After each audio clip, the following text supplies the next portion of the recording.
প্রিয় শিক্ষার্থী বন্ধুরা, অনলাইন ক্লাসে তোমাদের স্বাগত। আমি কামরুন নাহার, প্রভাষক, ফিনান্স, ব্যাংকিং ও বীমা, police lines school and college, Bogura. আজকে আমি তোমাদের সাথে আলোচনা করব ফিনান্স, ব্যাংকিং ও বীমার প্রথম পত্রের চতুর্থ অধ্যায়। অধ্যায়ের নাম আর্থিক বিশ্লেষণ। এই অধ্যায়ের উপরে এর আগে তোমাদের সাথে বেশ কয়েকটা ক্লাস আলোচনা করেছি। আজকে আমরা এই অধ্যায়ের উপরে আলোচনা করব এবং দেখো আমি এখানে লিখে রেখেছি সমচ্ছেদ বিন্দু। আজকে আমরা সমচ্ছেদ বিন্দু সম্পর্কে জানব। প্রথমেই জেনে নিই যে সমচ্ছেদ বিন্দু কি। সমচ্ছেদ বিন্দুকে ইংরেজিতে বলে ব্রেক ইভেন পয়েন্ট এবং এটা হচ্ছে সংক্ষিপ্ত রূপ, সংক্ষেপে বলে বিইপি। ব্রেক ইভেন পয়েন্টকে সংক্ষেপে বিইপি বলা হয়, বা সমচ্ছেদ বিন্দু, সমচ্ছেদ বিক্রয়, প্রত্যেকটাই কিন্তু একই বিষয়, অর্থাৎ সমচ্ছেদ বিন্দুকেই নির্দেশ করে। এবং হচ্ছে আমরা প্রথমে জানি যে সমচ্ছেদ বিন্দুটা কি। সমচ্ছেদ বিন্দু হচ্ছে যে পরিমাণ পণ্য বিক্রি করলে মোট বিক্রয়লব্ধ আয় এবং মোট উৎপাদন ব্যয় সমান হয় এবং এই ক্ষেত্রে প্রতিষ্ঠানের লাভ বা ক্ষতি কিছুই হবে না, সেটাকে বলে হচ্ছে সমচ্ছেদ বিন্দু। যেমন আমরা এটা একটু উদাহরণের সাহায্যে বুঝি। একজন ব্যবসায়ী, ধরো সে হচ্ছে 20টা কলম পাইকারি দরে 3 টাকা দরে কিনলো, তাহলে 20টা কলমের দাম কত হবে? 60 টাকা। 60 টাকা দিয়ে সে 3 টাকা অর্থাৎ পাইকারি দরে 20টা কলম কিনলো। কত টাকা দিয়ে? 60 টাকা দিয়ে। এখন যদি সে বিক্রি করতে যায়, অর্থাৎ প্রত্যেকটা কলম যদি সে 5 টাকা করে বিক্রি করে, তাহলে তাকে কি এই 60 টাকা উঠাতে গেলে তাকে কতটি কলম বিক্রি করতে হবে? 12টি। 12টা কলম বিক্রি করলে তার 60 টাকা উঠে আসবে। অর্থাৎ সে বিনিয়োগ করেছে কত টাকা? 20টা কলম ক্রয় করেছে 60 টাকা দিয়ে। এখন সে যদি 5 টাকা দরে বিক্রি করে প্রত্যেকটি কলম, তাহলে তাকে কয়টা কলম বিক্রি করতে হবে? 12টা কলম। এই 12টা কলমই হচ্ছে, এটাই হচ্ছে সমচ্ছেদ বিন্দু।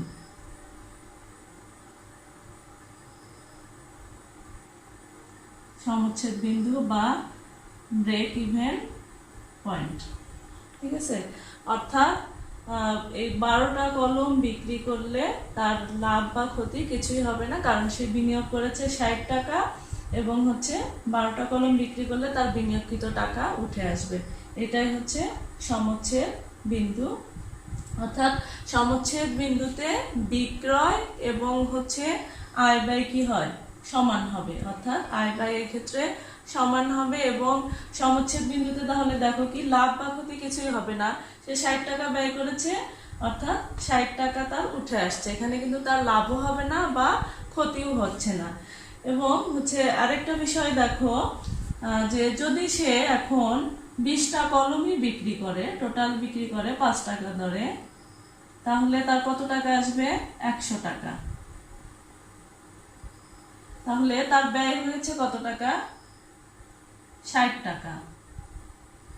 তাহলে এই ক্ষেত্রে তার এই 40 টাকা কি? এই 40 টাকা কিন্তু তার মুনাফা। এই 40 টাকা তার মুনাফা বা লাভ। এবং হচ্ছে যদি সে 12টার কম কলম বিক্রি করে, তাহলে কি হবে? দেখো, সে যদি ধরো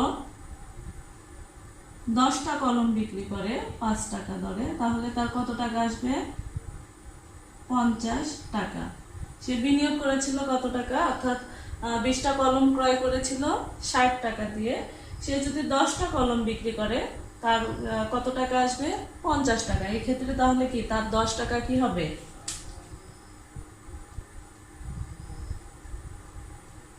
এই ক্ষেত্রে তার এই 10 টাকা কি ক্ষতি।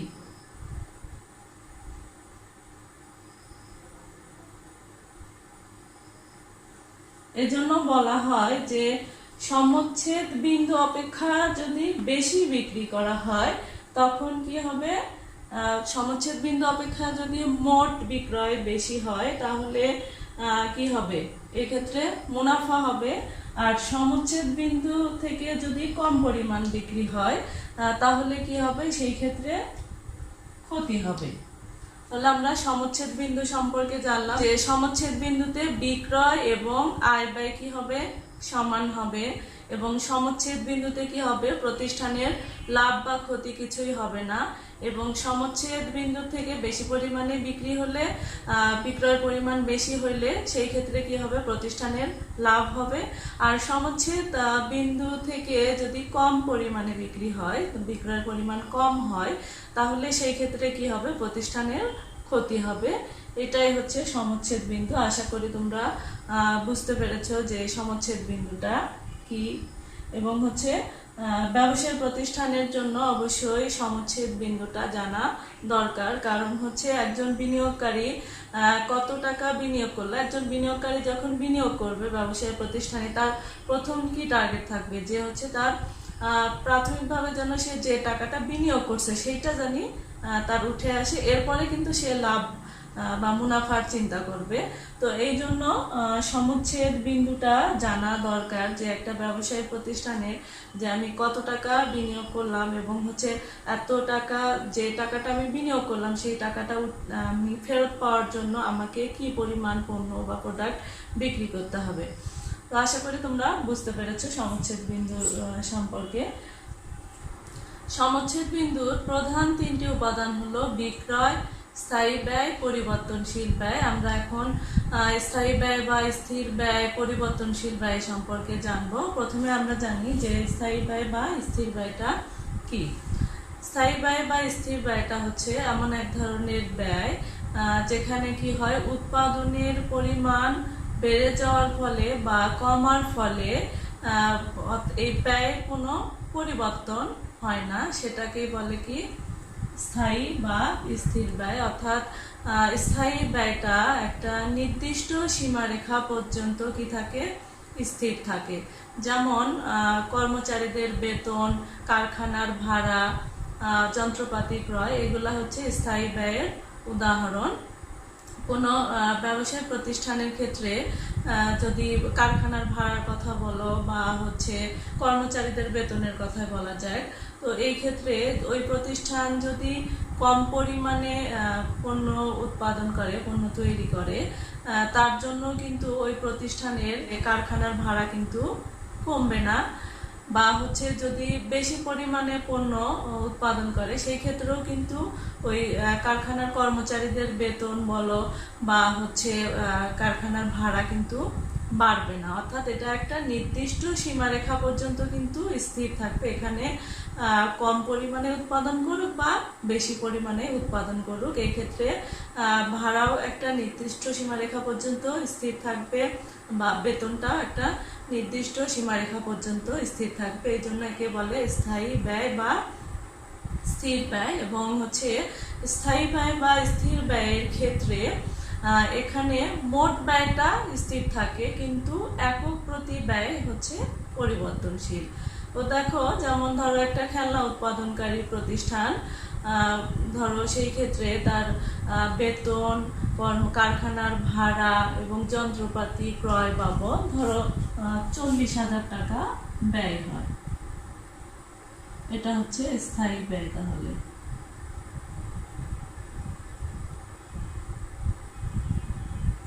এটা হচ্ছে স্থায়ী ব্যয়।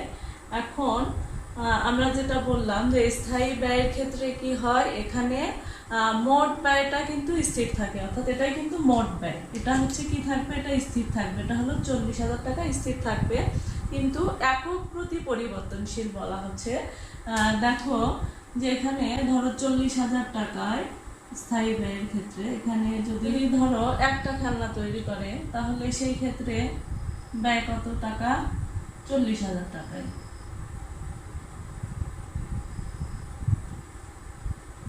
আবার যদি ধরো এক্ষেত্রে 50টা খেলনা যদি তৈরি করে, তাহলে এখানে ব্যয় কত আসতেছে, 800 টাকা। আবার যদি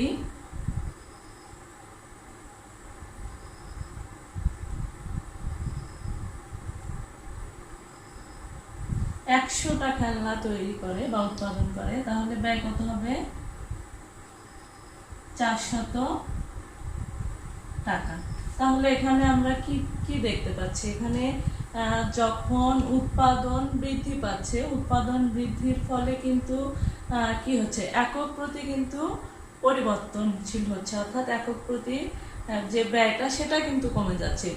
আমাদের মোট ব্যয়টা কিন্তু স্থির থাকতেছে, এখানে মোট ব্যয় যে 40,000 40,000ই থাকতেছে, কিন্তু উৎপাদনের পরিমাণ যখন বৃদ্ধি করা হচ্ছে তখন একক প্রতি যে ব্যয়টা সেটা কিন্তু কমে যাচ্ছে। এই জন্যই স্থির ব্যয়ে বলা হয় যে এখানে মোট ব্যয়টা স্থির, কিন্তু একক প্রতি যে ব্যয়টা সেটা হচ্ছে কি পরিবর্তনশীল। অর্থাৎ এখানে যদি উৎপাদনের পরিমাণ কমে যায় তাহলে কি একক প্রতি ব্যয়টা কি হচ্ছে, একক প্রতি ব্যয়টা কমে যাচ্ছে। আবার উৎপাদনের পরিমাণ যখন বেড়ে যাচ্ছে তখন একক প্রতি যে ব্যয়টা সেটা হচ্ছে কি হচ্ছে, কমে যাচ্ছে। এটাই হচ্ছে স্থির ব্যয় বা স্থায়ী ব্যয়। এখন আমরা জানবো পরিবর্তনশীল ব্যয় সম্পর্কে। পরিবর্তনশীল ব্যয়টা কি? পরিবর্তনশীল ব্যয়টা হচ্ছে যে উৎপাদনের পরিমাণ বেড়ে যাওয়া বা কমে যাওয়ার ফলে যে ব্যয়টা আনুপাতিক হারে বেড়ে যায় বা কমে যায় তাকে বলে পরিবর্তনশীল ব্যয়। যেমন শ্রমিকের মজুরি বা হচ্ছে প্রয়োজনীয় কাঁচামাল, রক্ষণাবেক্ষণ খরচ, এগুলা হচ্ছে কি পরিবর্তনশীল ব্যয়ের উদাহরণ। যেমন একটা কলমের কথা বলা যায়, যে একটা কলম উৎপাদনকারী প্রতিষ্ঠান যদি একটা কলম তৈরি করতে যে প্রয়োজনীয় কাঁচামাল লাগে, যেমন কলম তৈরি করতে কি লাগবে, কালি লাগবে, নিব লাগবে এবং হচ্ছে প্লাস্টিক লাগবে। তো একটা কলম তৈরির জন্য যে পরিমাণ কালি লাগবে, বা একটা কলমের জন্য তো একটা নিব বরাদ্দ, একটা নিব লাগবে। এই ক্ষেত্রে ওই প্রতিষ্ঠানে যদি 50টা কলম বা 100টা কলম তৈরি করতে চায় তাহলে সেই ক্ষেত্রে কি হবে? সেই ক্ষেত্রে প্রয়োজনীয় যে প্লাস্টিকের পরিমাণ এবং হচ্ছে যে কালের পরিমাণ এটা কি করতে হবে, বাড়াতে হবে। এবং হচ্ছে 100টা কলম তৈরি করতে চাইলে নিব 100টা লাগবে। এই ক্ষেত্রে কি হচ্ছে যে অর্থাৎ চাহিদা যখন বেড়ে যাবে, চাহিদা বেড়ে যাওয়ার ফলে বেশি পরিমাণ উৎপাদন করতে হবে, এবং বেশি পরিমাণ কলম উৎপাদন করতে চাইলে তাহলে এই যে প্রয়োজনীয় যে কাঁচামাল, এই কাঁচামালটা কি করতে হবে, এই কাঁচামালের পরিমাণটা বাড়াতে হবে, এবং এর ফলে কি ব্যয়টা কি হবে, বৃদ্ধি পাবে। এবং হচ্ছে যদি চাহিদার পরিমাণ কমে যায় তাহলে কম পরিমাণে কি করবে, কলম তৈরি করবে, এবং হচ্ছে এর জন্য যে প্রয়োজনীয় যে কাঁচামাল সেটাও কম পরিমাণে লাগবে এবং ব্যয়টাও কি হবে, কম হবে।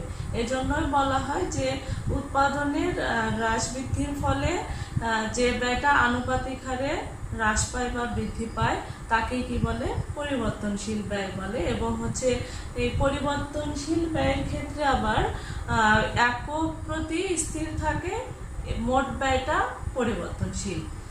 মোট ব্যয়টা পরিবর্তনশীল, এটা আমরা এখনই বুঝলাম যে হচ্ছে যে যখন চাহিদা বাড়বে তখন কি বেশি পরিমাণে উৎপাদন করতে গেলে কি ব্যয়টাও বেড়ে যাবে। আবার যদি চাহিদা কমে যায় তাহলে চাহিদা কমার ফলে কম পরিমাণে উৎপাদনের জন্য যে কাঁচামাল সেটাও কম পরিমাণে লাগবে। তো এক্ষেত্রে ব্যয়টা কি হবে, কমে যাবে। এই জন্য হচ্ছে একক প্রতি স্থির আর হচ্ছে মোট ব্যয় পরিবর্তনশীল। এবং একক প্রতি স্থির বলা হচ্ছে এই জন্য যে একটা কলমের জন্য যে পরিমাণ কালি বরাদ্দ এটা কিন্তু একটা নির্দিষ্টতা থাকবে। এই ক্ষেত্রে 50টা কলম তৈরি করতে গেলেও একটা কলমের জন্য যে পরিমাণ কালি বরাদ্দ থাকে এটার একটা নির্দিষ্টতা থাকে, বা হচ্ছে একটা কলমের জন্য একটা নিব বরাদ্দ থাকে। তো এই ক্ষেত্রে 50টা কলমের জন্য কিন্তু এইটার কিন্তু কোনো পরিবর্তন হবে না, বা হচ্ছে 50টা কলম তৈরি করতে গেলে কালি সেই বেশি পরিমাণে লাগবে, কিন্তু এই ক্ষেত্রে একটা কলমের জন্য যে নির্দিষ্ট পরিমাণ কালির প্রয়োজন সেটা কিন্তু অবশ্যই লাগবে। এই জন্য এখানে বলা হয় একক প্রতি স্থির, মোট ব্যয়টা হচ্ছে পরিবর্তনশীল। এটাই হচ্ছে পরিবর্তনশীল ব্যয়। দেখো, দুইটা পদ্ধতিতে সমচ্ছেদ বিন্দু নির্ণয় করা যায়, বা দুইটা পদ্ধতিতে আমাদের অঙ্কের ক্ষেত্রে সমচ্ছেদ বিন্দু নির্ণয় করতে হবে। একটা হচ্ছে সমীকরণ পদ্ধতি, আরেকটা হচ্ছে রেখাচিত্র পদ্ধতি। সমীকরণ পদ্ধতিতে দুইভাবে সমচ্ছেদ বিন্দু নির্ণয় করা যাবে। এখানে হচ্ছে একটা আছে এককে, অর্থাৎ সমচ্ছেদ বিন্দু এককে নির্ণয় করতে হবে, এবং অথবা সমচ্ছেদ বিন্দু টাকার পরিমাণে নির্ণয় করতে হবে। এবং রেখাচিত্র পদ্ধতিটা, অর্থাৎ যখন রেখাচিত্রের মাধ্যমে অঙ্কন করে সমচ্ছেদ বিন্দু নির্ণয় করা হবে, সেটাকে বলা হচ্ছে রেখাচিত্র পদ্ধতি। এটা সম্পর্কে আমরা জানবো। তো আজকে আমরা সমীকরণ পদ্ধতি সম্পর্কে জানি এবং এই সংক্রান্ত সূত্রগুলো সম্পর্কে একটু জানি।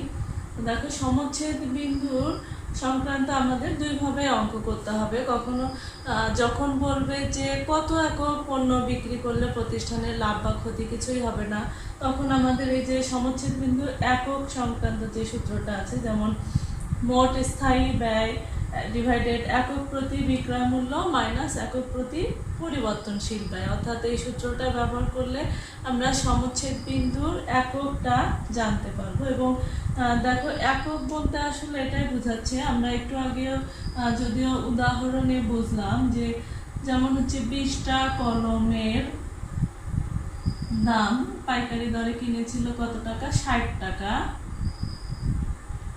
আবার যদি একটা কলমের দাম 5 টাকা হয়, তাহলে 60 টাকা পাওয়ার জন্য তাকে কতটি কলম বিক্রি করতে হতো, 12টা কলম। অর্থাৎ এই যে একক বলতে বোঝাচ্ছে যে সমচ্ছেদ বিন্দু একক, অর্থাৎ কতটি কলম বিক্রি করলে প্রতিষ্ঠানের লাভ বা ক্ষতি কিছু হবে না। এই ক্ষেত্রে এই 12টি কলম বিক্রি করলে প্রতিষ্ঠানের লাভ বা ক্ষতি কিছু হবে না। অর্থাৎ এই ক্ষেত্রে এই সমচ্ছেদ বিন্দু একক দ্বারা এটাই বোঝায় কলমের পরিমাণটা বোঝাচ্ছে, যে কতটা কলম বিক্রি করলে প্রতিষ্ঠানের লাভ বা ক্ষতি কিছুই হবে না।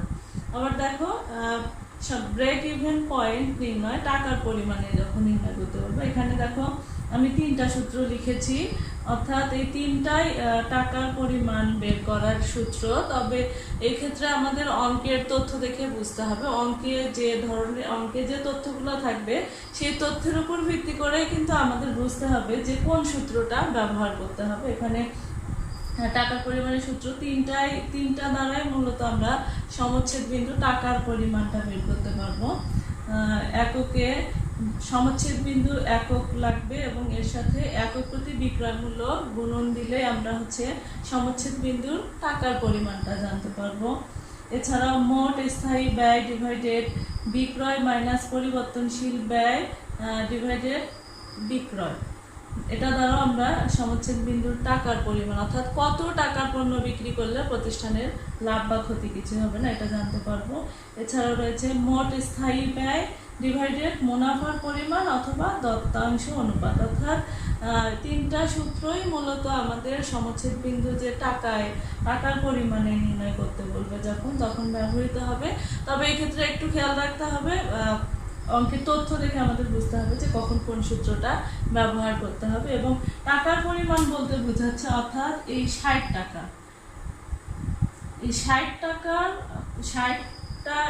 টাকার কলম বিক্রি করলে প্রতিষ্ঠানের লাভ বা ক্ষতি কিছুই হবে না। এখানে টাকার পরিমাণ দ্বারা এটা বোঝাচ্ছে। আর একক বলতে বোঝাচ্ছে যে 12টা কলম বিক্রি করলে প্রতিষ্ঠানের লাভ বা ক্ষতি কিছুই হবে না। এই ক্ষেত্রে অঙ্কে যখন প্রশ্ন থাকবে যে কত একক পণ্য বিক্রি করলে প্রতিষ্ঠানের লাভ বা ক্ষতি কিছুই হবে না, তখন আমাদের এই সূত্র ব্যবহার করতে হবে এবং এই সূত্র ব্যবহার করলে আমরা এককটা পেয়ে যাব। আর যদি বলে যে কত টাকার পণ্য বিক্রি করলে প্রতিষ্ঠানের লাভ বা ক্ষতি কিছু হবে না, বা সমচ্ছেদ বিন্দু টাকায় নির্ণয় করো, তখন আমাদের এই সূত্র ব্যবহার করে অঙ্ক করতে হবে। আমরা অঙ্কের ক্ষেত্রে সমচ্ছেদ বিন্দু সংক্রান্ত অঙ্ক করব, তখন আমরা আরো ভালোভাবে বুঝতে পারবো।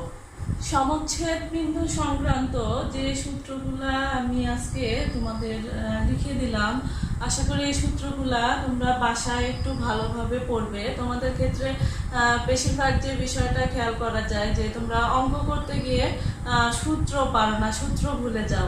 এর কারণ যে তোমরা সূত্র ভালোভাবে আসলে রপ্ত করো না বা সূত্রটা ভালোভাবে বোঝো না বা পড়ো না, যার কারণে অঙ্ক করতে গিয়ে তখন সূত্র পারো না, এবং সূত্র না পারলে কিন্তু তোমরা অঙ্ক করতে পারবা না। তো এই জন্য বরাবরই তোমাদেরকে বলি যে একটা